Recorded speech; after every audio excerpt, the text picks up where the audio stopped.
Welcome to How to Pronounce. In today's video, we'll be focusing on a new word that you might find challenging or intriguing. So without further ado, let's dive into today's word, 東山 which means a district in Kyoto, Japan, famous for its temples and traditional architecture. Let's say it all together. 東山 One more time. 東山 Now let's split the word into syllables and then pronounce each syllable one by one. Hi, ga, shi, ya, ma.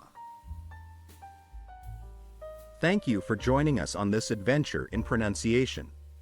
Remember, language is a journey, not a destination. Keep exploring, experimenting, and expanding your linguistic horizons. We'll see you next time.